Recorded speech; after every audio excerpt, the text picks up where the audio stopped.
ஒரு சிலர் இருக்காங்கங்க, நம்மள நல்லா தெரிஞ்சவங்களா இருப்பாங்க. நம்ம குழந்தையோடனா நம்மள பார்க்கும்போது கேட்பாங்க, "என்னம்மா நார்மல் டெலிவரியா?" அப்படின்னு சொல்லிட்டு. "இல்லைங்க நார்மல் டெலிவரி இல்ல, சிசேரியன் தான்." அப்படின்னு சொல்லிட்டு சொன்னா, உடனே என்ன சொல்லுவாங்க தெரியுங்களா? இப்ப இருக்கிற பிள்ளைங்கலாம் எங்க வலிக்கு பயந்துட்டு ஆப்ரேஷன் பண்ணி குழந்தைய பெத்தெடுத்துக்கிறாங்க. வலி இல்லாம, நோகாம பெத்தெடுத்துக்கிறாங்க." அப்படின்னு சொல்லிட்டு சொல்றாங்க. ஒரு விஷயம் தெரிஞ்சுக்கங்க, வலி இல்லாம எந்த குழந்தையுமே பெத்துக்க முடியாது. அதுவும் ஆப்ரேஷன் ஒன்றும் அவ்வளோ ஈஸியான விஷயம் கிடையாது. மரம் இறக்கறக்கு ஒரு இன்ஜெக்ஷன் பண்ணுவாங்க. அதுலேயே பாதி உயிர் போய் உயிர் வந்துருங்க வலி.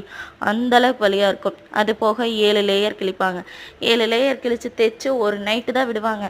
மார்னிங் வந்து எந்திரிச்சு நடமாம்பாங்க. அந்த எந்திரிச்சு நடக்கிறதுக்குள்ள வலி உயிர் போய் உயிர் வந்துரும். ஏன்டா உயிரோட இருக்கிறோம்னலாம் சில நேரம் தோணும். அந்த அளவுக்கு வலிக்குங்க. உட்காந்து குழந்தைக்கு ஒழுங்கா ஃபீட் பண்ண முடியாது. எவ்வளோ கஷ்டம் தெரியுங்களா?